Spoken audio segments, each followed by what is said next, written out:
Hey, what's happening, Art?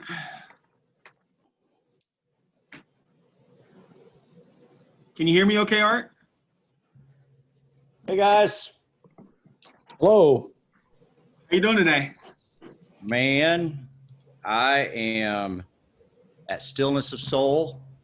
This is my current view. Where are you?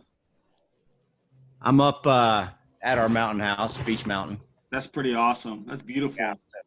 we get up here as often as we can. Because especially in today's setup, we can still get a ton of work done. And we named it the Stillness of Soul, and there's a reason. It just is a really super awesome place to marvel about God's majesty and just to kind of exhale. Gosh. Yeah. Well, Art, let me introduce you to Joe Teague. T. Um, Hello, Art. How are you doing? Hey, I'm good. How are you? Doing great. Joe is our VP of Sales and Marketing. Okay. He's the reason I left Elevation to come to Polydeck. So it's So, all his so you're, fault. you're blaming me. That's Blaming you for everything. that might not be like a pass you want to take to Heaven's Gate. Um, so when I came down to Polydeck for my interviews, the first thing they did is set me up with the sales guy. Yeah. And what do sales guys do? They sell. And Really well. yeah, and the first thing they do is say, "I'm not trying to sell you on anything, but," and then by the time the end of that hour, I was like, "Oh dang, I think I may be coming here. I'm not sure." I may be in trouble. Yeah, yeah, and Joe, let me tell you a little bit about Art. Art is a master at developing and raising up and sending out leaders that change the world either at Chick-fil-A or wherever they go. Okay. And so one of the things, how Chick-fil-A is known for their customer service, but one of the things that I've always been inspired from Art is his ability to see potential in young leaders, raise them up and send them out. And so I had a guy who worked for me by the name of Jordan Hicks, and he's a campus pastor at Elevation. If you met him, you would say, man, this guy is top-notch, high caliber. And when he finally said, hey, I'm going to come in ministry, and he started working for Elevation, there'd be so many times I was working with him, and he'd say, well, Art taught me this, or at Chick-fil-A that, and you could just see that, like, man, he has been forever changed by Art's leadership. So just want to connect you to. Thank you.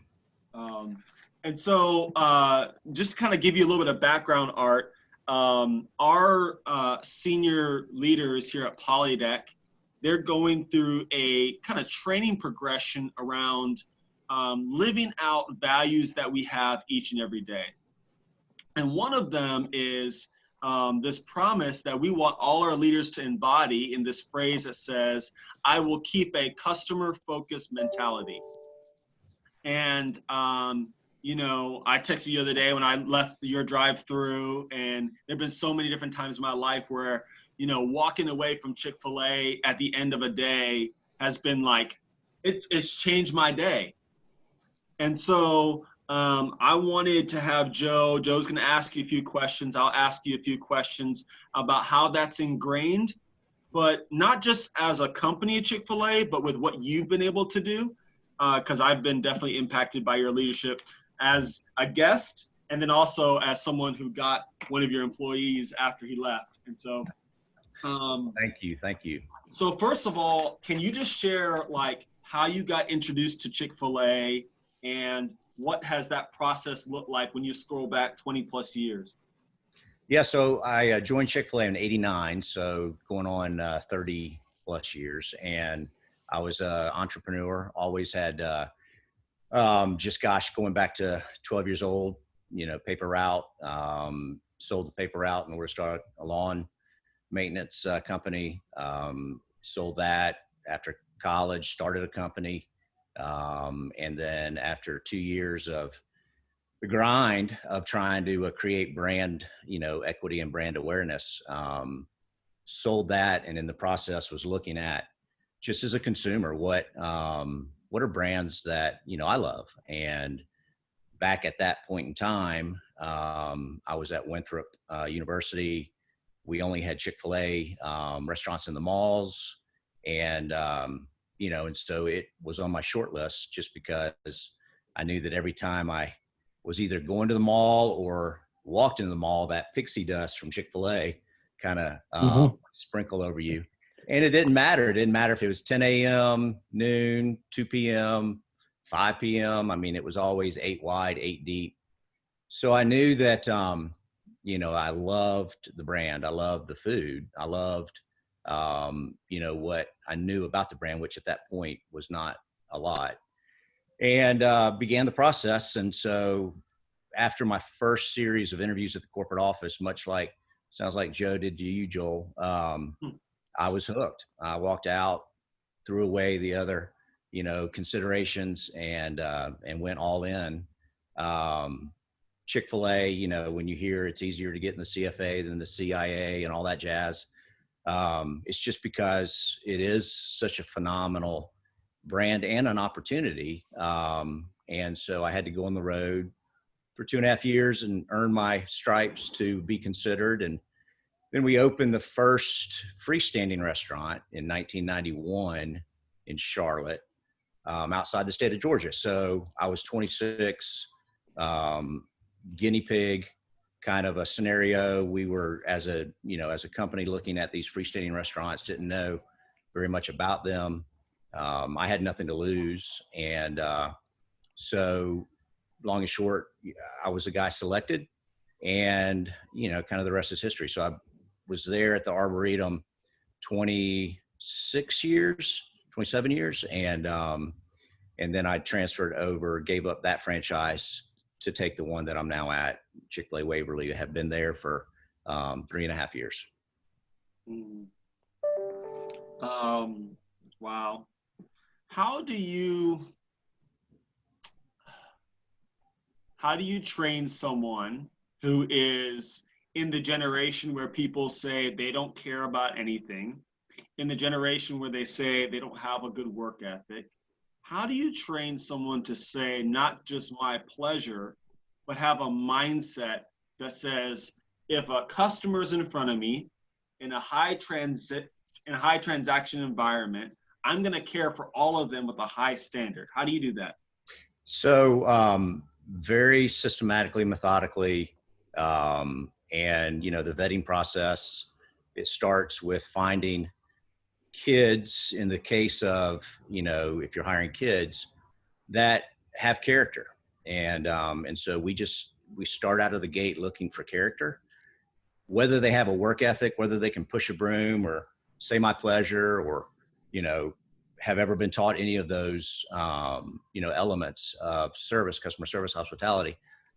If they've got character and if they've got heart, then they're a good fit. Because when you take the character, it pulls all the way through the training process and, onto the onboarding process. And we have, we have a 30-hour training program, which in our industry is unheard of.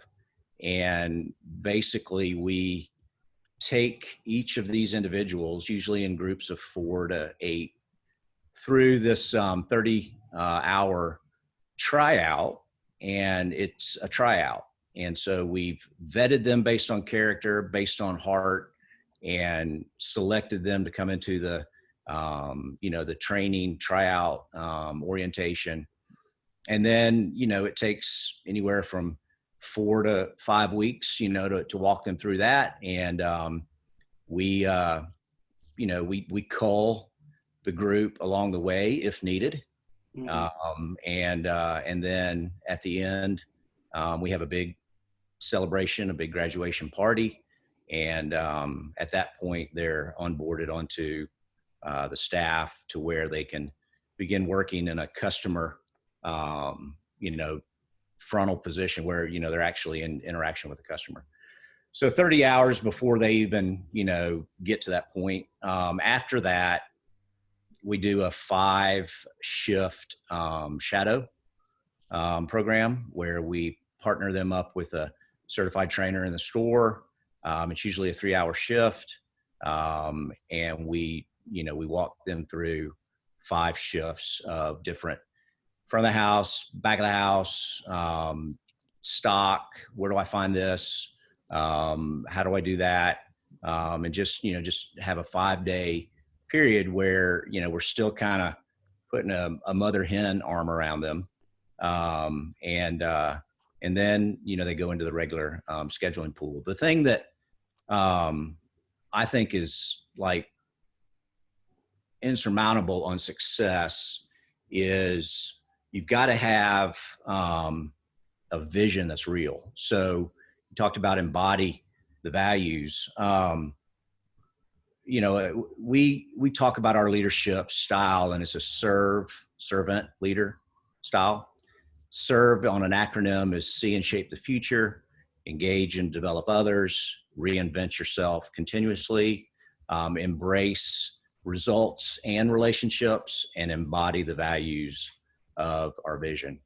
And so that's how we lead.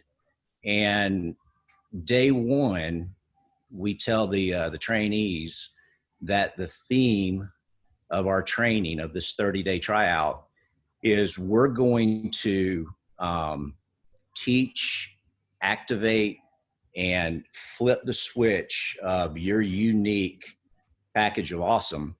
And the reason why you're sitting here is because we feel like you have a package of awesome that is a good match for Chick-fil-A. But the theme of this training is, what am I being paid to do? And, the research that I, kind of created this from was the Gallup organization, Marcus Buckingham, and a 20-year case study that Gallup did. And in that, the name of the book where it's referenced is First Break All the Rules. So Gallup did a 20-year exhausted, research project. The just kind of the arrow was pointed at what makes one organization successful and what makes one organization more successful than others. And they base characteristically success on a pretty worldly model of sales growth, profit growth, employee retention, and customer satisfaction. So that was kind of their launching of this case to determine what makes one organization more successful than another's. It took a 20-year, timeline. They interviewed over 1 million employees of all industry organizations, over 80,000 managers. And after they sifted through all of the data from, those interviews, they landed on what they called the Q12. And the Q12 basically, synopsis of that is, if I walk into your organization, Joel, and I take a poll of your staff and I ask these 12 questions, number one being, what am I being paid to do? Does your opinion matter at work? Do you have a best friend at work? Are you praised regularly at work? Do you understand, and does your place of work have a vision that you embrace? Is there a growth plan for your development? And, is that clear? Stuff like that. Those are the Q12. And if I were to go in and ask those questions, and on a scale from 1 to 5, low, 5, high, get your team to weigh in, then Joe, I went over and did it to your team. The organization that had the highest average on that 1 to 5 scale, according to the Gallup survey and the Gallup research project, that organization is going to be one that stands head and shoulders above others. And so if you're going to get any of the Q12 right, then it starts with, what am I being paid to do? So we answer that for them. And the other thing that we found is, you got to, when you're talking about principles, you're talking about values, you're talking about expected outcomes, as a leader, you got to drill it down. Like, you got to keep drilling until, you know, the Kevin, the redheaded stepchild that walks in the door, who's 16, that he can get it. And we call it Barney Simplify. So Barney Simple. And you got to make everything Barney Simple as much as you possibly can. And so that it's, you know, it's replicable, it's easy for others to grasp onto. And our vision is not just a bunch of words, you know, that sound really good. Our vision is our lifeline. It's our umbilical cord. And we live it out, teach it out, walk it out, model it out. When I go to the store, most of the time I'm talking to someone and I'm incorporating, you know, the vision. So the vision at Chick-fil-A Waverly is to be a spiritual marker in the lives of our team and our guests through hearts and hands. And when we talk about what are you being paid to do, then what we're teaching, activating, you know, holding the team accountable is, are you adding value to hearts and hands in what you're thinking, in what you're saying, and what you're doing? And so hearts is glorify God, be a faithful steward, have a positive influence.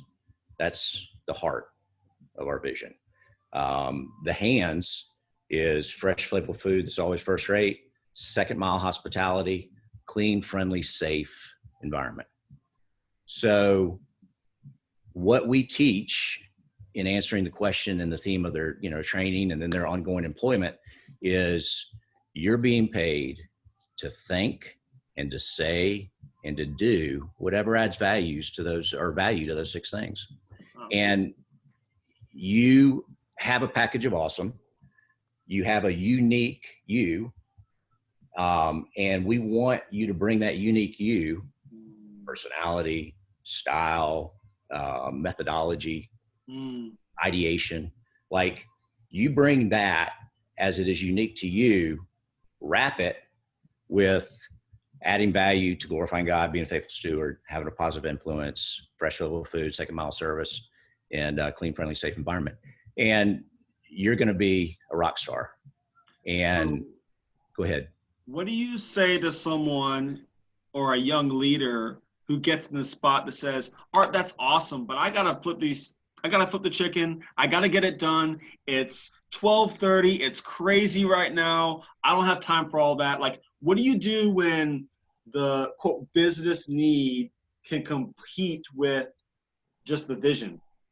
Well, so I think that the marriage of the two, if it's done right, is that at 12:30 and you're flipping, you know, chicken at the rate that you're flipping it, there's a purpose behind it beyond flipping the chicken.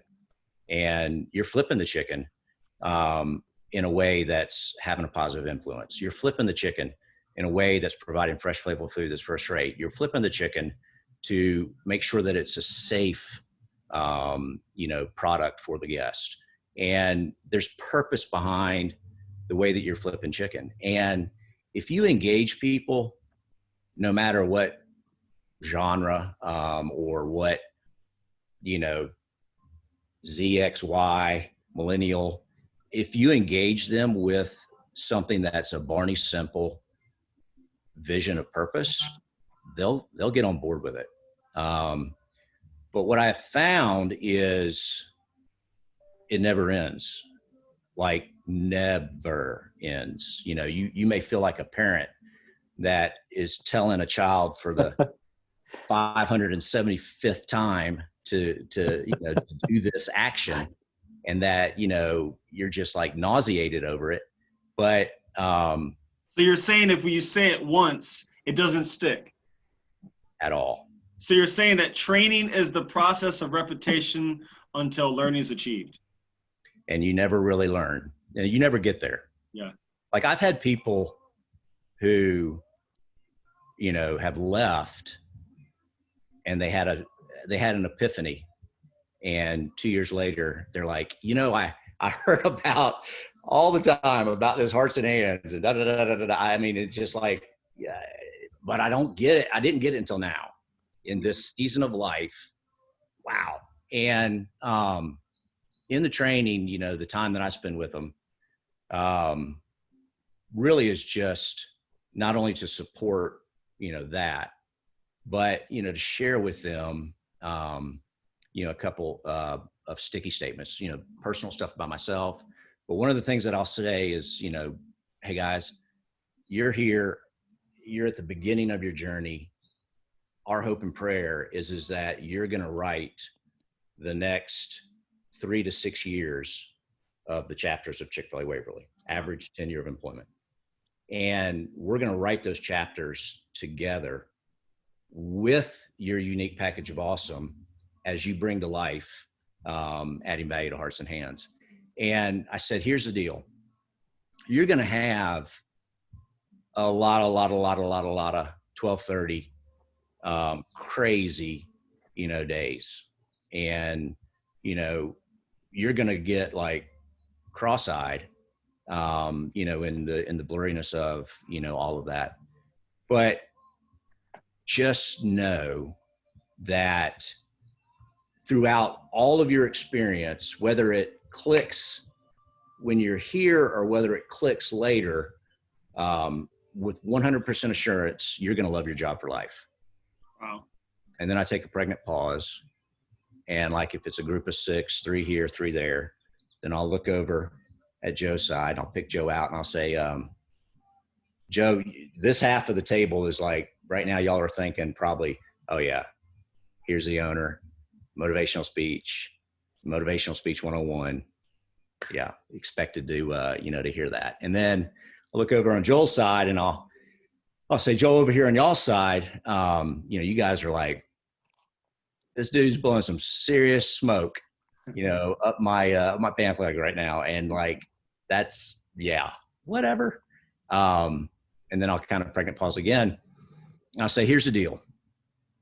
I am telling you something that is experiential wisdom. And there's no other powerful wisdom in the world than to talk to somebody that has walked out an experience. So if you're in the middle of something, you're going to be going in the middle of something, you know, and you need perspective, you need to find somebody that walked that out. And y'all, I have walked this out for 30 years. And, you know, Joel, I've hired 8,000 of you, like 8,000 Joels, and in my career. And that either points to the fact that I'm old as dirt, which, hey, but it also points to the fact that I've experienced 8,000 Joels. And because of that sphere of influence and that ripple effect, I don't go more than 2-3 days without running into a Joel. Wow. And it'll either happen at Chick-fil-A because Joel's coming in to get his pixie dust fix, or it'll happen out in the community, or it'll happen up at Beach Mountain, or it'll happen out at Colorado. But about every 2 or 3 days, you know, I run into Joel, and Joel will be like, hey, Art, remember me? And like, if it was pre-2000, chances are I'll grimace and I'll be like, hey, help me out. If it was post-2000, chances are, Joel, what's up? But after we make that initial, you know, greeting, you'll say, man, yeah, I worked for you back in 94 to 98. You know, I was a sophomore at Providence High, and I worked for you until I was a sophomore at, you know, UNC. And man, then this is what you're going to say. And it's a hybrid, possibly. But you'll either, after the introduction, and let me know when you work with us, you'll say, you know what, to this day, my job at Chick-fil-A is still my most favorite job. You know, and it may be 15, 20 years removed. You'll either say that, or the hybrid of, you know, my job at Chick-fil-A is still my favorite job. Or do you know what I'm doing today? and I've got every pretty much tentacle of employment covered because of the number of people that I've hired. And as an exotic veterinarian tech at the, Ohio veterinarian clinic, what you taught me, what I learned when I was there at Chick-fil-A, I'm using on snakes and reptiles and birds and people associated with those exotic animals. And those values, those principles of hearts and hands, or, treating people with honor and dignity and respect. I learned that from Chick-fil-A, and I'm doing that, as a exotic veterinarian tech, and it happens 2, sometimes 3 times a week. So I can say with 100% assuredness, confidence, and truth that you're going to love this job for life. Wow. And so with that being true, then no matter what the day is like, just remember that truth. Wow. And it will either come to life in the here and now while you're with us, or, in the afternoon. Art, we've got 3 more minutes with you. Yeah. Joe, do you have any questions for Art? Well, I do, and I just have one. You've answered a ton of stuff, and I just want to say how much I appreciate your time. Yeah. Big fan of Chick-fil-A. My wife and daughter, and both daughters and son, are even more so. I mean, they will wait. I won't wait in line for like over an hour, but they'll wait in line all day. Well, but no, I do appreciate that, and I really appreciate the really great stuff you're sharing, and I want to honor your time as well. I guess one question I would have for you is your insight or advice with Polydeck. My outside sales team is scattered all over North America, Canada, all over the U.S. We've got about 45, 46 people out there. So to keep a customer focus, so with my sales team, they're on commission. So it's easier for them to understand what does customer focus feel like, because if they're not, they see it in their pay. Yeah. On a monthly basis. Yeah. As opposed to, you come back to Spartanburg at the factory, we may be, 800 to 1,000 miles away from some of the big customers. Yeah. And so it's my challenge is trying to get that customer focused appreciation at some of the other department levels within our organization that aren't customer facing. And I know they will, and I don't disagree with it, although every time I hear it, it's always kind of bugs me, is they say, well, this department's our customer, or the sales team is our customer. And I get that, but at the end of the day, my goal is to try to get an appreciation for that one customer out there that's really, paying all of our salaries, feeding our families, whether we're on commission or not. Everybody's really on commission, because if the customer stops buying from you, you're not going to be getting a paycheck very long. So what would be some advice or tips that you could give me to try to help encourage the other departments, or work with them to be able to see a better customer focus when they're not getting to see the customer? Yeah. Well, a couple of things. One is make sure that your vision does stick, and that it is real, and that you are not only modeling it, coaching it, but you're making sure that others can embrace it and can make it their own. So that would be the first thing. Second thing is we have a culture director that his main job is to drive our culture and attach it to favorable response to those Q12. And so what are you doing that that can embody and emulate that? And then the last thing would be, no matter who in the organization is doing what in the organization, you can creatively connect them with the guest. And, we have our back of the house team write just letters to our guests. We have them on Spotlight, and they'll write, little notes of thankfulness. We let back of the house answer our cares calls where a customer has a concern. When we are open in the dining room, we will rotate through, the back of the house to just go out and just kind of offer a table side touch. And so you can let anyone in the organization, if you Barney simplify and just keep drilling, you're going to have to get creative. That's the hard part, is the creativity that is involved to let this person in the warehouse who never sees the light of day connect with the guests. But there is a creative solution. And I would say just keep drilling until Jim in the warehouse is connected to the guest, and systemize it, and put that into play. And you might not get it right. Like I always tell leaders, guys, when we're creating systems, you got to ideate, then you've got to communicate, then you've got to activate, then you've got to measure. And if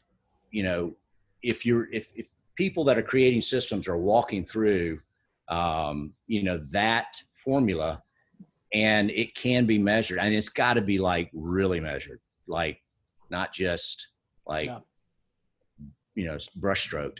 You got to be able to touch whatever it is that you're putting into place as a system, because, I think Groeschel says it best, where, organization's success really is not hinged on meeting goals. The organization's success is hinged on creating systems that then meet goals. And so it's all about systems and walking through, that ideation to measurement. Hey, Art, as we close, could you just take a moment to pray for us that we could keep the main thing the main thing? Yeah. Lord, we love you so much. Thank you for this beautiful day. Thank you for breath. Thank you for all of the circles of influence that Joel, myself have when it comes to family, when it comes to community, when it comes to just all those that you bring us in contact with. I pray that in our day-to-day jobs, Lord, that they go beyond just a day-to-day job. Lord, that we are putting you in the center of all that we're doing.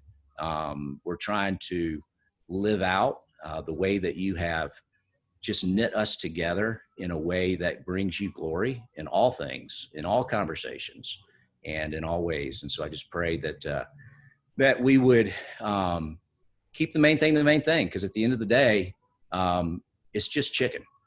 And at the end of the day, that's not what matters. So we love you. We praise you in Jesus' name. Amen. Amen. Hey, Art, thank you so much for your time today, sir. Yeah. Thank you so much, Art. Y'all take care. It was a pleasure meeting you. Pleasure meeting you. Thanks for to your family. Make sure they know that I'm a raving fan of them for being a raving fan of us. Yeah, we trust me. We support Chick-fil-A on a big scale. I got grandkids coming, so keep on. All right. Thank you so much. Hey, thanks, Art. Take care. Bye-bye. Bye.